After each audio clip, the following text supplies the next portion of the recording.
아침입니다. 말씀 읽어주는 김기웅 목사입니다. 오늘 함께 보실 하나님의 말씀은요, 마가복음 7장 24절부터 37절까지의 말씀입니다. 이 말씀이 오늘을 살아가는 우리에게 힘이 되었으면 좋겠고, 그리고 위로가 되길 주님의 이름으로 소망합니다. 우리 함께 하나님의 말씀을 읽겠습니다. 예수께서 거기에서 두로 지방으로 떠나셨다. 그분은 아무도 못 본 줄 알고 그곳의 한 집에 들어가셨으나 사람들의 이목을 피할 수 없었다.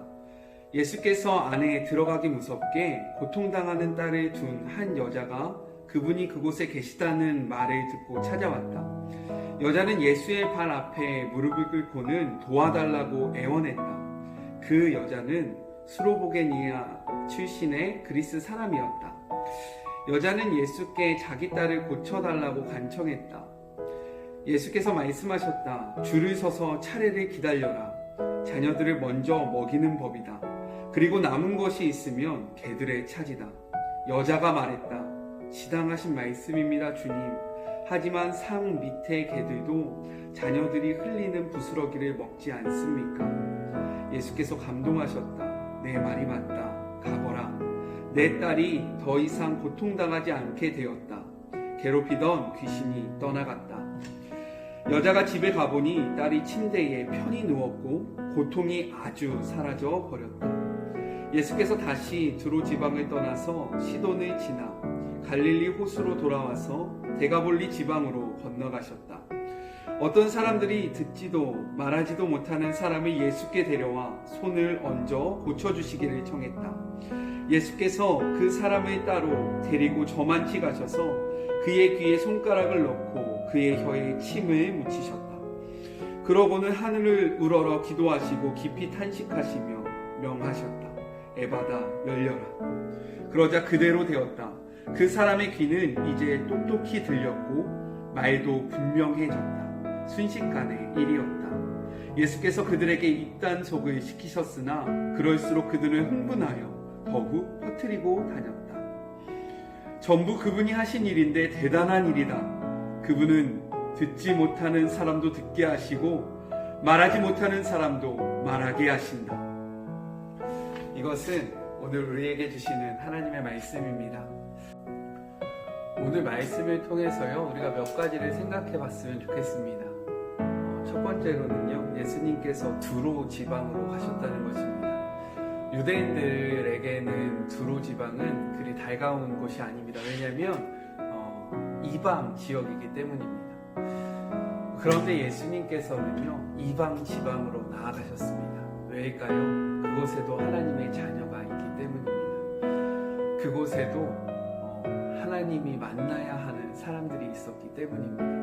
유대인들에게는 정결법이 있었어요. 그것이 무엇이냐면 거룩하지 못한 것을 접했을 때 거룩한 사람이 더러워진다라는 개념이었습니다. 그런데 예수님께서는요, 이 개념을 바꾸셨습니다. 먼저는 나병 환자에게 손을 대심으로 그 개념을 바꾸셨고요. 오늘은 또 이방 지역으로 나아가시면서 그 개념을 바꾸셨습니다. 우리 사랑하는 이 영상을 보는 모든 주의 자녀들도 이러한 개념을 소유해야 합니다. 우리는 빛인 주님의 자녀입니다. 우리는 하나님의 맛을 소유한 주님의 자녀입니다. 그렇다면 우리가 더러운 것을 만지고 더러운 곳을 간다고 해서 우리가 더러워지는 것이 아니라요, 빛이 어둠에 질 수 없는 것, 어둠이 아무리 깊을지라도 빛이 가면 그 어둠이 물러가는 것 아닙니까? 우리는 이러한 개념을 가지고 살아가야 된다는 것입니다.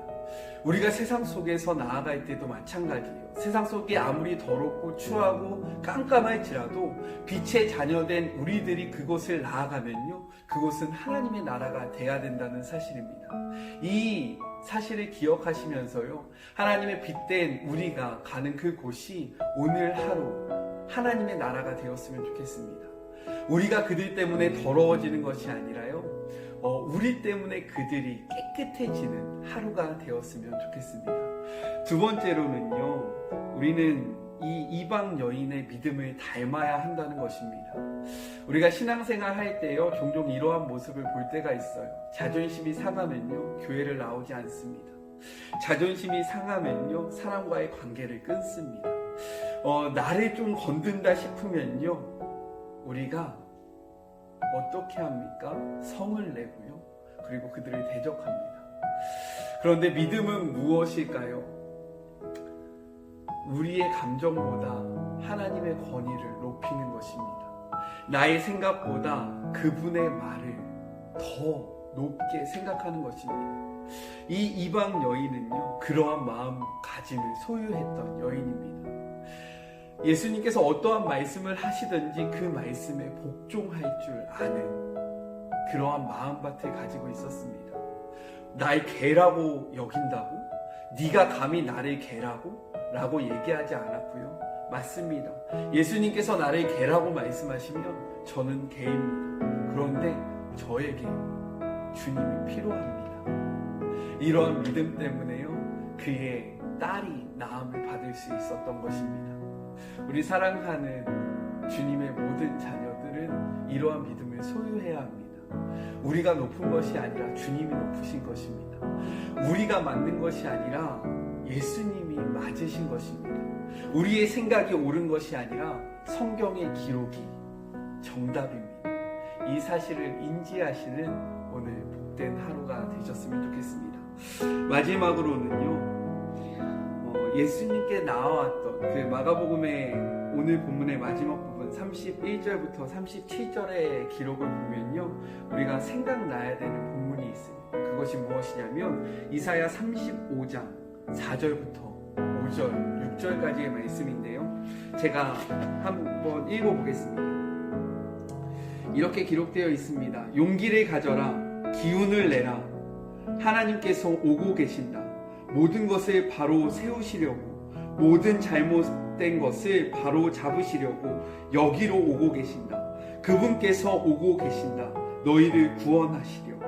보지 못했던 눈이 열리고 듣지 못했던 귀가 들릴 것이다. 즉 무엇이냐면 예수님은 구약에서 예언한 그 메시아라는 것을 증명하고 있는 것입니다. 그래서요, 듣지 못하고 말하지 못하는 이가 오늘 본문에 보면요, 이렇게 되어 있습니다. 그분은 듣지 못하는 사람도 듣게 하시고 말하지 못하는 사람도 말하게 하신다. 우리의 예수님은요, 구약에서 보내주시겠다라고 약속하셨던 그 메시아입니다. 그렇기에 우리의 구원자가 되시는 거고요, 우리는 그 예수님을 믿고 그분께로 나아가는 것입니다. 이러한 그 세 가지 기억해야 할 것.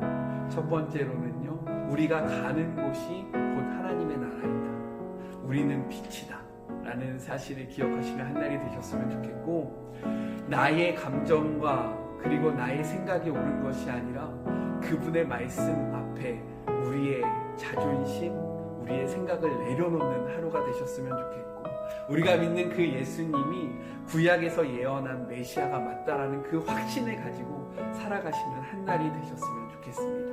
오늘 하루도 말씀과 동행하시면서 힘내세요. 사실 힘내기 힘든 시기입니다. 하지만 하나님의 말씀을 소유하심으로요, 평안하시고 주님의 은혜가 함께 하시길 주님의 이름으로 축복하고 기도합니다. 우리 내일도 만나요. 사랑합니다. 축복합니다. 화이팅! 화이팅!